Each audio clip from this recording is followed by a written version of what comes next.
It's Christmas in July, so let's make an easy iron-on project. I found this cute design on creativefabrica.com and I downloaded it to use in Cricut Design Space, so I will link it for you in the description. I went ahead and uploaded the image and used the single layer option to create my decal. So in Design Space, I went ahead and sized it, and I'm going to put it on this white cotton t-shirt that I had on hand. But before I go ahead and cut it, what I need to make sure to do is select mirror before cutting so that it flips the image.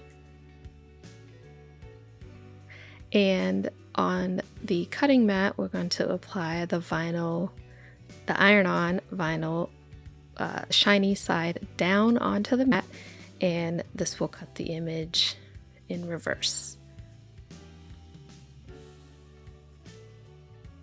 And this iron-on vinyl is from Hobby Lobby. If you haven't tried their iron-on, I think it's pretty good, so try it out for yourself. And then I went ahead and cut this on my Cricut Maker. And now it's time for the fun part, which is weeding the negative parts of our design. I just enjoy weeding iron-on vinyl because it's so smooth and it's not sticky, so you're not worried about pieces sticking on to the other parts of your design.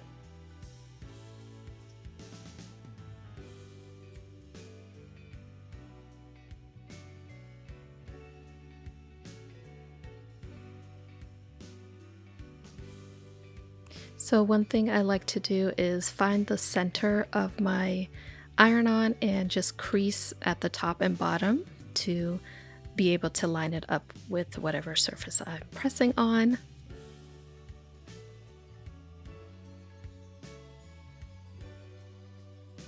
And then we'll set this aside and prepare the t-shirt. So I've already gone ahead and washed this, and I'm going to find the center and then just iron out the area where the design will be pressed to get out any moisture and create that crease in the center. And I'm using the instructions that come with the iron-on for my heat press settings.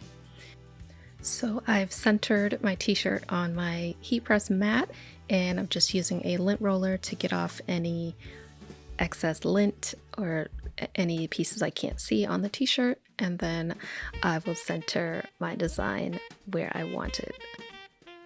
And here's where those creases come in handy. And then once that's in place, one final check for center with my ruler.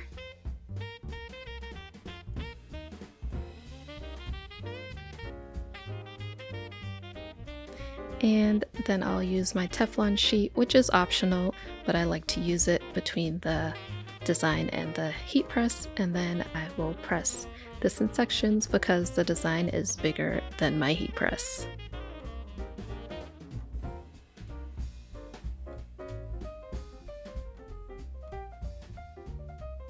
So once that was done, I let it cool for just a little bit, probably a little longer than I needed to, and remove the carrier sheet.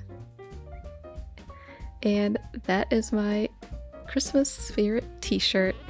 I actually made this for my husband, and if this doesn't give you Christmas spirit, I don't know what does. So I hope you enjoyed this quick and easy project. I did go ahead and flip this and press on the back once more just for good measure for a few seconds. But once again, I will leave the link to this file in the description if you're interested, and stay tuned and subscribe for more Christmas in July.